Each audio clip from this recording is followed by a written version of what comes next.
And new details about the suspect charged in the deaths of 4 University of Idaho students 7 weeks ago. CNN has learned that Bryan Kohberger's father was with him as he drove cross-country from Washington State to Pennsylvania. Police were tracking him the entire time. The suspect's lawyer speaking to CNN about the 4 murder counts his client is facing. He's doing okay. He's shocked a little bit. Obviously, he's calm right now. We don't really know much about the case. Now, your client is highly educated, very intelligent. He has to appreciate the seriousness of what is happening right now. Oh, absolutely. He is very intelligent. In my hour conversation with him, that comes off. I can tell that. And he understands where we are right now.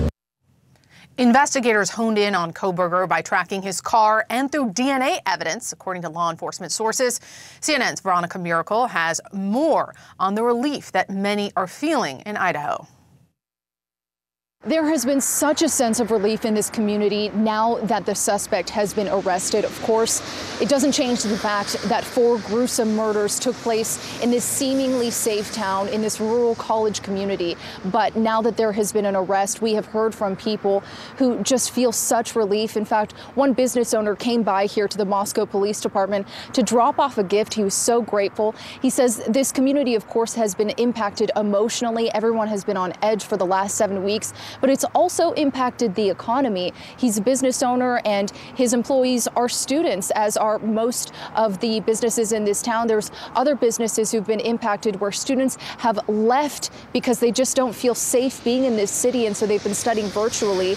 And so now so many people are hoping that this community comes back together when students come back to class in the next couple of weeks. In terms of the Moscow Police Department, there's been a lot of criticism over the last 7 weeks because they did not release hardly any information. And every time we would ask why that was, they said they wanted to protect the integrity of the investigation. There were no leaks from this small department, and they kept all of their information close. They say that they are glad that they did that. The police chief saying he wouldn't change a thing. And in fact, he is receiving apologies now. Here's what he had to say.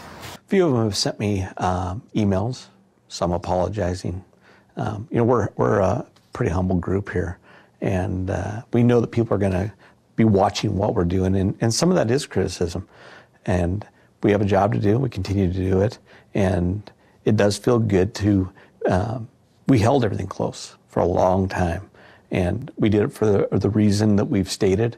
And I think the end result here proves to a lot of people that maybe it was exactly done right.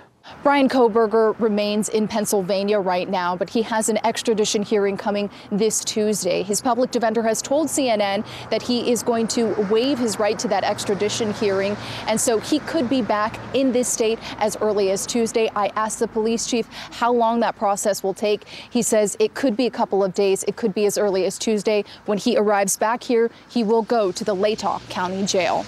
Veronica Miracle, CNN, Moscow, Idaho. Joining me now, Mary Ellen O'Toole, a former senior FBI profiler and former FBI special agent. All right, Mary Ellen, we learned that the suspect traveled with his father cross-country from Washington State, the Washington State-Idaho border, to Pennsylvania after the crime happened. So hearing that, what's the first question that you have here? Well, obviously, the first question is, did the father know anything? And at this point, we don't know. The father certainly could be in a position where he just wanted to help his son travel 2,500 miles, thought it would be easier to have company in the car and know nothing about what happened. So that still remains to be seen. What, if anything, the dad knew? And police have been very tight-lipped about whether this alleged criminal knew the victim. So what would you be looking into to start to dig into that question? I'd start to look at, and I know that they are looking at this, from social media to casual contacts that the offender, in this case the suspect, had with these victims. And it could be very minor. It doesn't have to be an ongoing contact where they meet for coffee or they go out to dinner. It doesn't have to be anything that formal. It can be a very casual contact that is made.